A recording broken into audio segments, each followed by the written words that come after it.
Imbag nga agsapa kadagiti amin nga listeners ti Radyo Sagada 104.7 FM. Time check ket eksakto nga 10:35 iti agsapa. Kata untay manen ipadanon kapagayam iti programa tayo tunggal Biyernes nga pinagpagan Women's Program no sa dimo ket entay celebraren dagiti nagunudan boses ken nga panangidaulo dagiti babae iti komunidad tayo. Ita nga programa ket adto iti maysa an napateg sa ludsod. Apay ba nga kasapulan ken napateg nga amuan dagiti babae di pakaistoryaan da ti history da wenno daytoy makunkuna pakaistoryaan. Di pakaistoryaan ket saan laeng pananglagip kadagiti petsa no di kata ipalagip na kadatayon no kas ano an nagunod dagiti karbengan no kas ano an nasalakniban dagiti komunidad ken no kas ano nga agtutuloy nga instrumento dagiti babae iti nasaysayaat a masakbayan. Katiti ang tiro a Julio, obserbaran ti lubong ti sumagmamano napateg nga okasyon, amang ipamaysa iti nasalun at salun at edukasyon panagpapadaken pag-imbagan dagiti babae. Dagiti da nga international observances kata napiksa nga umannatop kan ipakita na dagiti kapadasan dagiti indigenous women's ditoy Cordillera. Katsakbay nga rugyan tayo daytoy programa tayo iti Radyo Sagada nga pinagpagan Women's Program at tipaymanti ipaay ko amay sa kanta.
Kami umagyanan, way siya'y tumatatso.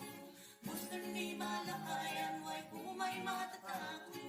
Kay kansyanan kumang ay akas masulo.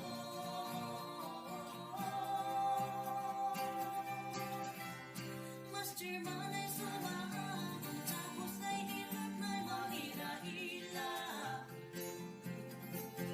Sa forest ay master niya nang kinawag sana damit problema. Si Inami, istalami si Inami. Sa iyang nerd na si Inami, yama-yamanan bina.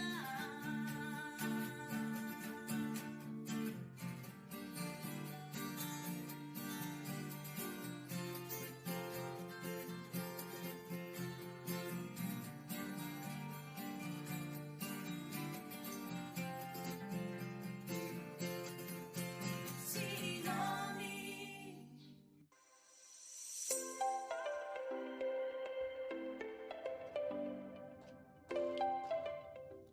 Katakas pa nang ituloy iti programa tayo nga pinagpagan Women's Program. At tunot kapagayam dagiti maobserbar iti bulan ti Hulyo. Iti July 11 ket naangay ti World Population Day. Nasadin mo ket every year tunggal July 11 ket obserbaran ti United Nations ti World Population Day. Dito nga aldaw ti mangipalagip iti gobyerno ken iti komunidad nga iti tunggal babae ket karbunganda nga maitdan iti access iti sumaganad kas iti reproductive health care, family planning, maternal health services, can informed choices mainaig iti bagida. Kani nasalunat ti maysa nga inaken nasalunat ket nasalunat ti amin ti maysa nga pamilya. Ken no may dan tayo ti umno panang aywan ket makabenepisyo matlaeng ti maysa nga komunidad.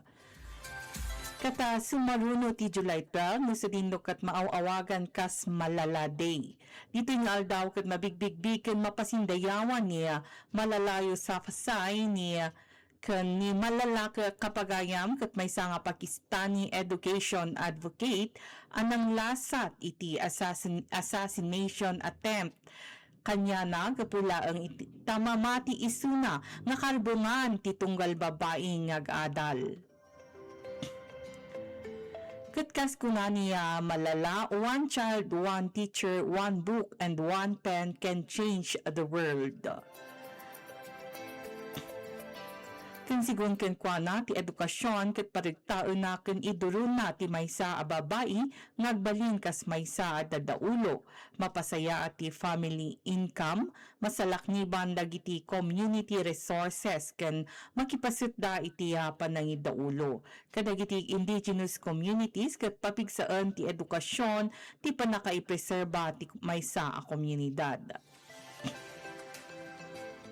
Hindi mo July 14 kat na-celebrate International Non-Binary People's Day. Dahito panagrambak kat mangitantan dudo iti panagrespeto ken dignidad kadagiti tao at gender identities dapat saan maibagay kadagiti tradisyonal kategorya. Bayat nga idodoron dagiti komunidad nga ilaksit ti diskriminasyon ken mangbangon kadagiti kagimungan at itunggal maysa ket matrato nga adaan iti naan-anay a panagrespeto. Itamot nga aldaw July 24 ket makunkuna nga International Self-Care Day. Gaputakan kanayon nga aywanan nagiti babae iti amin malaksid iti bagbagida isu nga ipalagip daytoy nga aldaw kadatayo ati panang aywan iti bagikat saan a kina-selfish. Kata daytoy damata kapagayam nagiti sumaganad nga self-care nga aramidan wenno panang aywan iti bagi.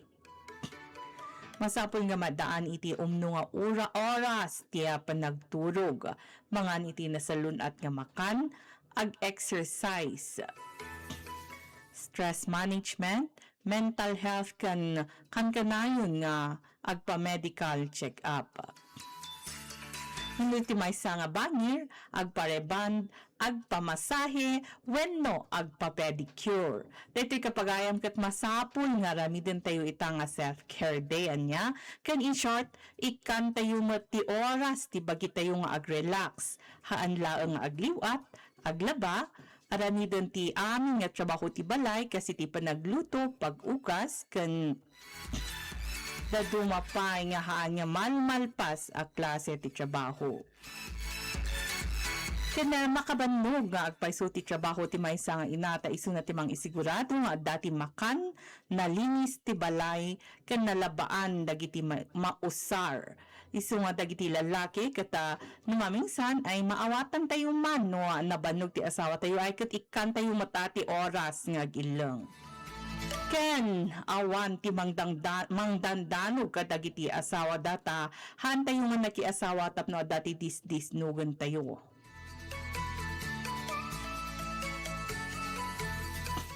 Panang aywan kan panakaawat kumati iti tayo kadagiti inati anak tayo dati permi nga panaka-stress kan panakabannog ti mabagtitan ti maysa nga ina kas makitkita tayo daytoy iti mapaspasamak iti social media kan iti telebisyon. Ken at timot kapagayam ti makunkuna nga historical na nagunudan dagiti babae.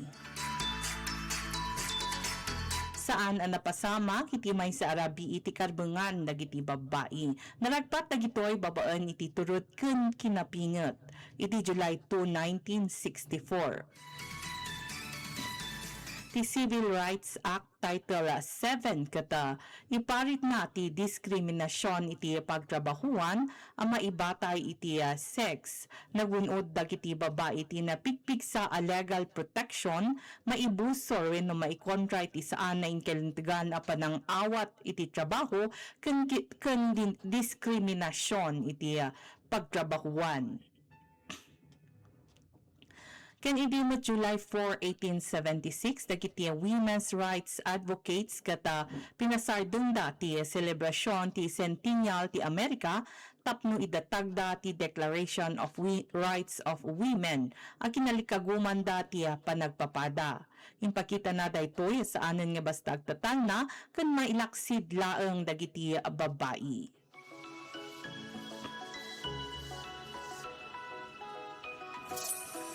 Idimot July 6, 1957, dito nga aldaw kat nangabak ti kaunaan nga African-American a babae ni Althea Gibson iti Wimbledon. Ti Wimbledon kata may sa prestihyoso nga tournament ti tennis no sa dimo kata ti panagbaligi na kat tinang burak iti racial ken gender barriers. Di July 19 naging 1848 nagbalhin ti Seneca Falls Convention ti kaunaan nga organisado a konbensyon na ipapan iti karbengan dagiti babae. Kata kinid daw dagiti leader de Elizabeth Cady Stanton ken Lucretia Mott ti karbengan dagiti babae nga agbutos. Daytoy apan nagtipon ti nangikabil iti pundasyon dagiti tignay dagiti babae iti entero a lubong.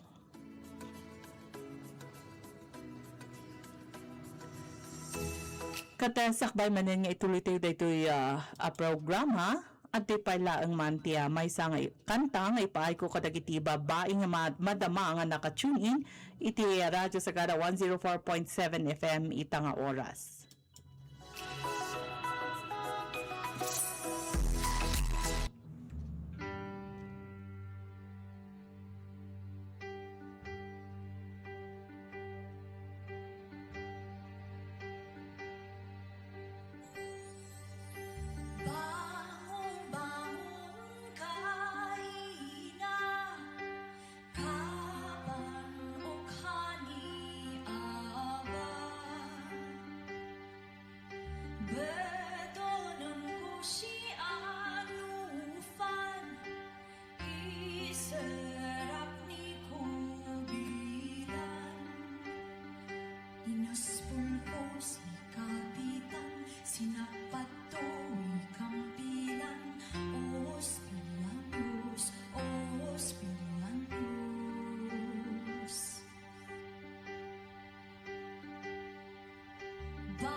Kata kasa panang ituloy, tiya tunggal karimagan nagitiya babae at tagtagiragsakan tayo itakat dinteng gaputa ada dagitiya natuturod at inmakder kang nangibkas iti boses da.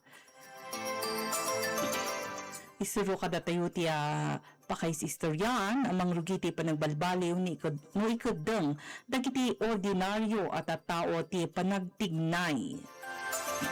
Ken apay ba nga napateg dagitoy dangan nagunudan ita a panawon. Tiya pakaistoryaan ket salakni ba nati masakbayan tayo kan ti adaan iti nananay nga kaamuan iti pakaistoryaan nagiti babae ket tumulong nga mangsalakni iti karbungan iti pagtrabahuan. Masuro dagiti babae nga bigbigan ti diskriminasyon ken itandududa ti agpapada agundaway. Amo tayuan nga lumaban no saan arumbrang dagiti mapaspasamak. Amuon amang salakni ba iti karbungan iti reproductive na sa dinukot madaan iti nananay nga kamuan mainaig iti maternal health ken informed family planning na sa dinukot maaywanan ti bagi. Amo nga depensaan ti demokrasiya. Mabalin na kumapoy dagiti karbungan no malipatan dagiti tattao no kas ano ang nagunod dagitoy madaan ti boses dagiti babae ti politika amang balanse kadagiti kapanunutan dagiti lalaki. Kanti panagbutos, edukasyon ken agpapada agundaway ket kasapulan nga adaan iti agtultuloy a panakipaset. Itandudo ti mental wellness. Kan kanayon nga baklay dagiti babae ti adu a responsibilidad. Ti panangaywan iti bagi ket ipalagip na kadagiti babae at ti panangaywan iti bagi tayo ti mangbalin kada tayo ang nasalunat ken adaan pigsa ang mangaywan iti sabali at tattao. Ken agbalin tayo nga inspirasyon kadagiti sumaruno nga henerasyon. Dagiti babae nga mang-amo iti pakaistoryaan ket mamatida nga agbalinda nga manursuro, inhinyero, manalon scientist ken dadaulo ti komunidad or pay elected officials. Dagiti babae, ti Rehiyon Cordillera, ket isuda ti mangsalakni iti kultura dagaken biag. Dagiti nga international ang nagunudan ket mangipakita iti biag dagiti indigenous women. Sinalakniban ken binantayan dat dagiti dagdaga tayo tinmakter dagiti babae ti Cordillera tapno depensa dagiti daga ti kapuunan manipod iti makadadael a panagduras. Nagorganisada matlaang kadagiti protesta ken sinalakniban da dagiti karayan ken sinalakniban dagiti sumasaruno nga henerasyon. Ti tradisyonal nga kagimungan ti Cordillera ket bigbigan da dagiti babae ka sa peace builders, healers, educators, farmers, ken cultural bearers. Kas kunajay kanta iti umnangayon patukar tayo mistalani si inami ket agpaysuday ta kapagayam. Agtutuloy ti panangin daulo dagiti babae kadagiti community organizations ken environmental initiatives. Napatag ti edukasyon tapagbalino na dagiti katutubo a babalasita nga agtalinaed a konektado iti kultura bayat nga agsagsagana da kadagiti moderno agundaway sa mangsangpet. Isu nga napatag ti panag-adal tamas papigsaan na ti kaamuan ti tunggal maysa ka sa kunada ti panag-adal ket awan ti patenggana. Dagiti babae kas environmental stewards dagiti babae iti preserba iti traditional nga agrikultura panang salaknib iti pagapuan ti danum panang seed conservation isuda ti mankita nga adati naan-anay nga bini nga maimulan to iti sumaruno a panagmumula kan isuda nga ti kadawyan nga mang-amo kadagiti medicinal wenno herbal nga mulmula kan nang patalinaad ken nang patalgad kadagiti nainsigudan nga kaamuan. Kasa impaganet gati mangitan tandudo iti karibungan dagiti nainsigudan nga umili ani Joan Carling napateg ti akram dagiti babae iti panangipatulod iti panakaamu iti aglawlaw ken tradisyon iti kultura kadagiti sumarsaruno nga henerasyon. Isu nga ti panang salaknib kadagiti babae kata panang salaknib metlaeng kadagiti kabakiran, karayan, biodiversity ken cultural atawid tayo. Kat kadagiti patpatgan mi nga listeners si Radyo Sagada maisusurat pala ang ti istorya ti kalbungan dagiti babae. Ti tunggal ina mang padakkel kadagiti anak tarabayan ti asikan panakaawat. Tunggal manalo namang salaknib iti daga, tunggal manursuro nga agserserbi kas inspirasyon, tunggal health worker nga agserserbi kadagiti komunidad, tunggal panglakayan amang preserba iti tradisyon, tunggal agtutubo abalasitang agsursuro, ket paset tayo amin iti agtultuloy a pakasaritaan. Kadagiti man syudad wenno ditoy kabambantayan ti Cordillera agtultuloy ti panang banday kan panang bukal dagiti babae kadagiti pamilya, komunidad ken nasyon. Tayo rambakan saan laang dagiti nagapuanan dagiti babae ti entiro a pakasaritaan no ti pay ket dagiti babae a kaabay tayo ita. Dagiti inna tayo, anak tayo, a babae ken kakabsat a babae, lola gagayam ken kaaruba tayo. Agkay kaysa tayo nga agtultuloy amang baon kadagiti komunidad na ibata iti panagpapada, panagrespeto, dignidad ken namnama. Kata daytoy iti malpasan ti programa nga pinagpagan Women's Program ti Radyo Sagada 104.7 FM. Siyak ni maingkat agyaman ak iti panagdengegyo na imbaga agsapa ken agtultuloy ti suportaran dagiti women leaders, culture bearers ken dagiti kakadwa iti panangbukal iti patas ken sustainable a masakbayan. Kata antabayanan tayo ti panakaibingan ti damdamag Radyo Sagada Midday Edition by Partner Simbay.